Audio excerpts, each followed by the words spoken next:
નમસ્કાર વિદ્યાર્થી મિત્રો, વંદે ક્લાસીસ યુટ્યુબ ચેનલમાં આપનું હાર્દિક સ્વાગત છે। આજના વિડીયોમાં આપણે ધોરણ 12ના બીએ એટલે કે વાણિજ્ય વ્યવસ્થાના ચેપ્ટર નંબર 1 જેનું નામ છે સંચાલનનું સ્વરૂપ અને મહત્વ તેના સ્વાધ્યાયનું સંપૂર્ણ સોલ્યુશન જોવાના છે। આપણી આ ચેનલ પર ધોરણ 12ના બધા જ વિષયના સ્વાધ્યાય માટેના વિડીયો મૂકવામાં આવે છે। તમે ખાસ બધા વિડીયો જોઈ શકો છો।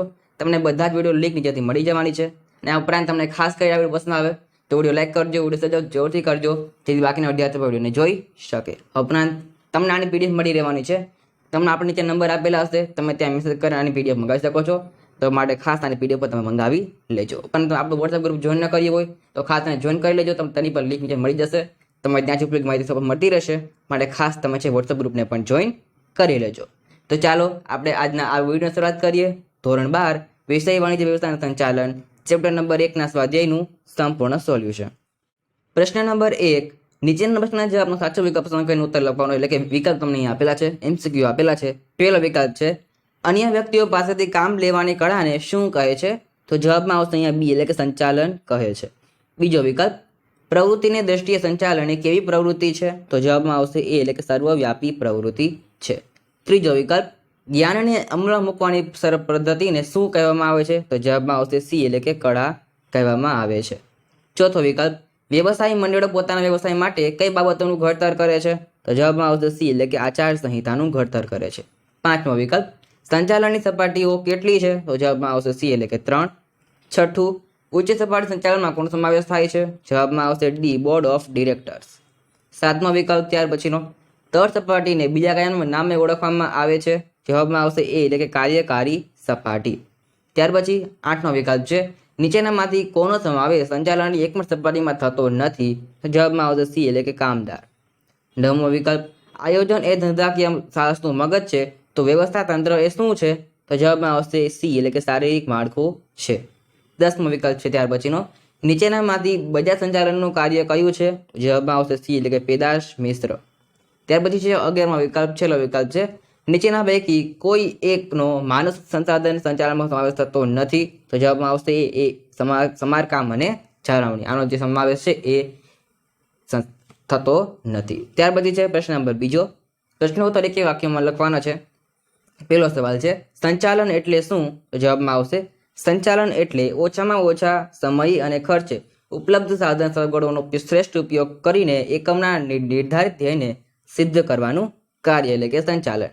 બીજો પ્રશ્ન સંચાલન કઈ કઈ પ્રવૃત્તિઓમાં જરૂરી છે? તો જવાબમાં આવશે સંચાલનમાં મુખ્યત્વે આયોજન, વ્યવસ્થા તંત્ર, કર્મચારી વ્યવસ્થા, દોરવણી, અંકુશ વગેરે બાબતોનો સમાવેશ થાય છે। ત્યાર પછી ત્રીજો પ્રશ્ન એકમના સંચાલન અંગેની સર્વોચ્ચ સત્તા ધરાવતી સપાટીને શું કહેવામાં આવે છે? તો જવાબમાં આવશે ઉચ્ચ સપાટી કહેવામાં આવે છે। ચોથો પ્રશ્ન મધ્ય સપાટી સંચાલન બીજા કયા નામે ઓળખાય છે? તો જવાબમાં આવશે અધિકારીઓની સપાટી।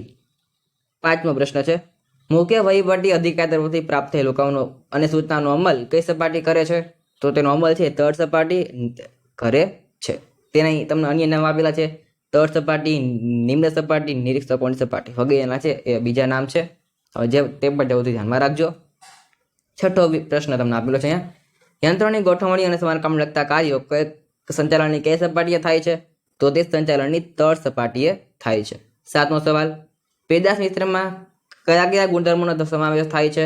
તો પેદાશ મિશ્રમાં રૂપ, રંગ, કદ, આકાર, વજન, છાપ, પેકિંગ, કાર્ય સંબંધી ખાતરી, વેચાણ પછીની સેવા અને પેદાશ વૈવિધ્યકરણના ગુણધર્મોનો સમાવેશ થાય છે। ત્યાર પછી છે આઈઆઈએમનું વિસ્તૃત સ્વરૂપ લખવાનું છે, તો ઇન્ડિયન ઇન્સ્ટિટ્યૂટ ઓફ મેનેજમેન્ટ। બીએમબીએનું વિસ્તૃત રૂપ લખવાનું છે, તો માસ્ટર ઓફ બિઝનેસ એડમિનિસ્ટ્રેશન।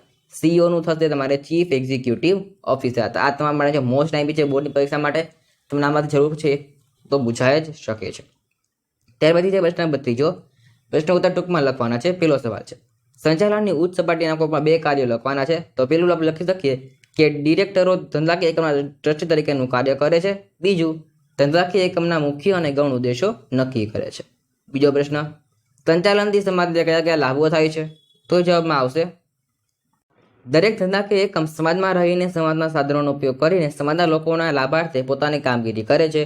ધંધાકીય એકમની સફળતા સમાજની સિદ્ધિ અને સુખાકારીમાં વધારો કરે છે। ધંધાકીય એકમો વિવિધ વસ્તુઓ અને સેવાઓ ઓછી પડતર ઉત્પાદન કરે છે। ધંધાકીય એકમ વસ્તુ કે સેવાનું ઉત્પાદન કરી રોજગારીમાં વધારો કરે છે। સમાજને વાજબી કિંમતે વસ્તુઓ અને સેવાઓ પૂરી પાડે છે, તેથી સમગ્ર સમાજનું કલ્યાણ થાય છે. ત્યાર પછી પ્રશ્ન નંબર 3, આયોજન એટલે શું? તો જવાબમાં આવશે નક્કી કરેલા ધ્યેયની સિદ્ધિ માટે ક્યારે, કેવી રીતે અને કેટલા પ્રમાણમાં કરવાનું છે અને કાર્ય ક્યારે પૂર્ણ થવાનું છે તેની અગાઉથી નક્કી કરવામાં આવતી બુદ્ધિપૂર્વકની વિચારણાને આયોજન કહે છે. વર્તમાન સમયમાં ભવિષ્યની માટેની પૂર્વ વિચારણા કરવી તેનું નામ આયોજન છે. ચોથો સવાલ, પ્રબંધ કે વ્યવસ્થા તંત્રનો અર્થ આપો. તો જવાબમાં આવશે આયોજન દ્વારા નક્કી કરેલ ધ્યેય, નીતિ, કાર્યક્રમ વગેરેની સિદ્ધિ માટે એકમની પ્રવૃત્તિઓને વિવિધ વિભાગમાં વહેંચી દેવામાં આવે છે. તેમને સત્તા અને જવાબદારી વહેંચણી કરવામાં આવે છે. તેને વ્યવસ્થા તંત્ર અથવા તો પ્રબંધ કહે છે. કોને કહે છે? સત્તા અને જવાબદારી વહેંચણી કરતા માળખાને વ્યવસ્થા તંત્ર કહે છે. એ છે એની શોર્ટ ફોર્મમાં વ્યાખ્યા લખી શકો છો. આજનો સવાલ, સંકલનનો અર્થ આપવાનો છે. જવાબમાં આવશે સમગ્ર ધંધાકીય એકમની અલગ અલગ કર્મચારીઓ દ્વારા થતી પ્રવૃત્તિઓ કે કાર્યો વચ્ચે એક સૂત્રતા કે સુમેળ સાધવાના કાર્ય સંકલન કહે છે. એકમની અંદર કાર્ય કરતી તમામ વ્યક્તિઓ એકમના લક્ષ્યાંકો સિદ્ધિ માટે એક સૂત્રે કાર્ય કરે તે જોવાનું કાર્ય સંકલનનું છે. છઠ્ઠો સવાલ, સંચાલનની ઉચ્ચ સપાટીએ કોણ સમાવેશ થાય છે? તો ઉચ્ચ સપાટીએ છે મુખ્ય વહીવટી અધિકારી, સંચાલક મંડળ, chairman, managing director, general manager જેવા અધિકારીનો સમાવેશ થાય છે. સાતમો સવાલ, બજાર સંચાલનના મુખ્ય તત્વો કયા કયા છે? તો જવાબમાં આવશે બજાર પ્રક્રિયા સંચાલન એ એક એવી પ્રક્રિયા છે જેના દ્વારા ગ્રાહકોની જરૂરિયાત નક્કી કરવામાં આવે છે, તેનો માલ કે સેવામાં પરિવર્તન કરવામાં આવે છે અને ત્યારબાદ આ માલ કે સેવાને આખરી ઉપભોક્તા કે ગ્રાહક કે વાપરનાર તરફ લઈ જવામાં આવે છે, જેથી તે અમુક નિર્ધારિત ગ્રાહક વિભાગ કે વિભાગોની જરૂરિયાત સંતોષી શકે. તેમાં વ્યવસ્થા તંત્રને મળી શકતા સાધનોનો ઇષ્ટતમ ઉપયોગ થઈ શકે છે, તે રીતે નફાકારકતા પર ભાર મૂકવામાં આવે છે. આ રીતે બજાર સંચાલનનો મુખ્ય હેતુ ગ્રાહકોનો સંતોષ કે ગ્રાહકની અભિમુખતા છે. આઠમો સવાલ, કિંમત અંગેના નિર્ણયમાં કઈ બાબતોનો સમાવેશ થાય છે?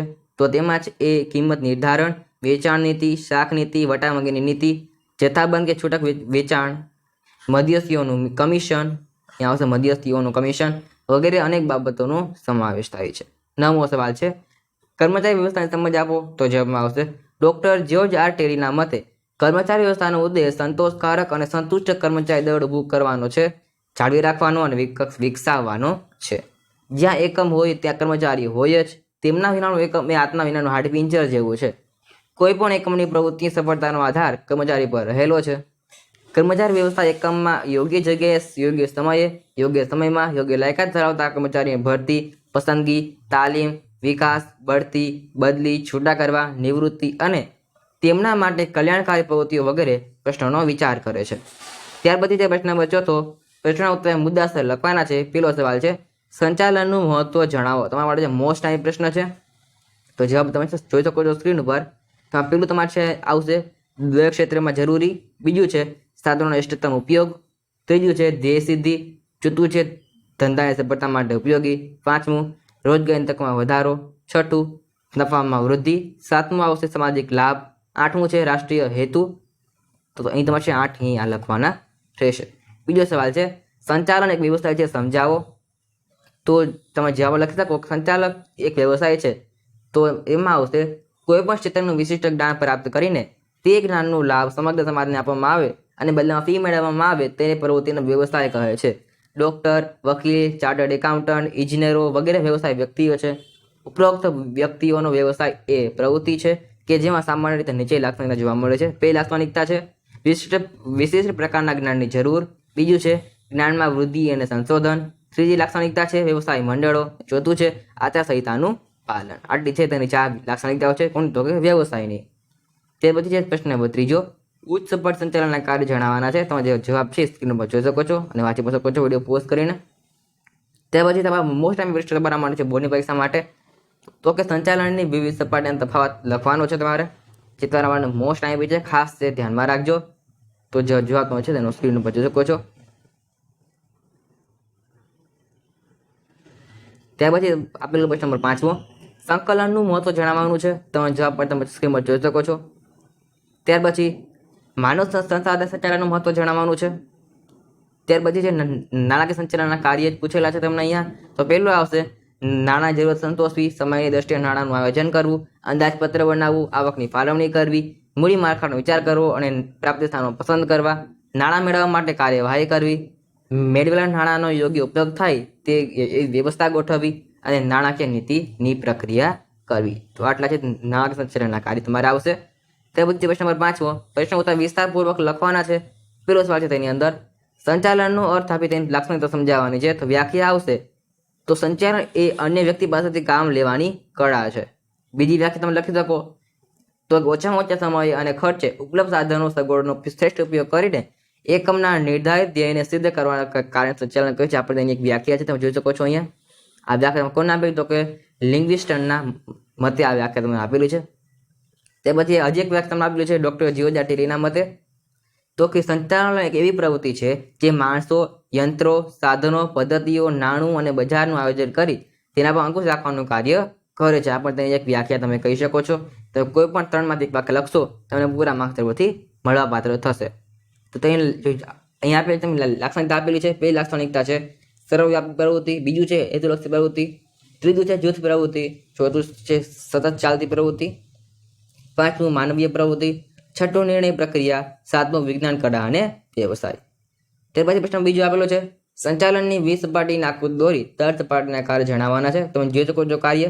ઉચ્ચ સપાટીમાં આવશે સંચાલક મંડળ, મેનેજિંગ ડિરેક્ટર અને જનરલ મેનેજર. મધ્ય સપાટીમાં આવશે વિભાગીય અધિકારીઓ જેમાં ઉત્પાદન વિભાગ, ખરીદ વેચાણ વિભાગ, કર્મચારી વિભાગ અને નાણાં વિભાગ. છેલ્લું છે તળ સપાટી, તેમાં આવશે નિરીક્ષકો, જોબરો અને ફોરમેન. તમારે આ છે આકૃતિ દોરવાની રહેશે. તે પછી આપણે છે તળ સપાટીના કાર્યો તમે જોઈ શકો છો સ્ક્રીન ઉપર. તે પછી પ્રશ્ન નંબર 3 સંકલનનો અર્થ આવે તેની લાક્ષણિકતા સમજાવવાની છે. તો અર્થ આવશે ધંધાકીય એકમના અલગ અલગ વિભાગોના કર્મચારીઓ દ્વારા અલગ અલગ જે કાર્યો થાય છે તેમની વચ્ચે સુમેળ સાધવાના કારણે સંકલન કહે છે. આ તમારી છે એની વ્યાખ્યા થઈ ગઈ. તમને તેની લાક્ષણિકતા પણ આપેલી છે. ત્યાર પછી ચોથો પ્રશ્ન માર્કેટિંગ સંચાલનનો અર્થ આપી તેના કાર્ય જણાવવાના છે.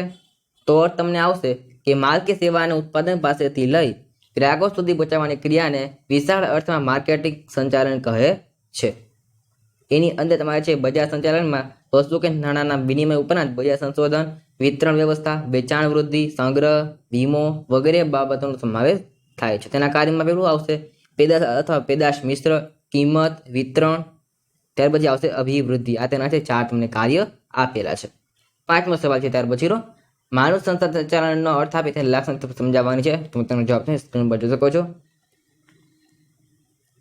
તો આજના વિડીયોમાં આપણે છે ધોરણ 12ના છે એ BA વિષયના ચેપ્ટર નંબર 1 સંચાલનનું સ્વરૂપ અને મહત્વ, તેનું જે સ્વાધ્યાય છે થોડું જેવું છે. આપણે ચલો બાકીના વિડીયો છે સ્વાધ્યાય માટેના, ગુજરાતીના, અર્થશાસ્ત્રના, SPCના તો બધા જોઈ શકો છો. તમને બધા લિંક જ્યાંથી મળી જવાની છે.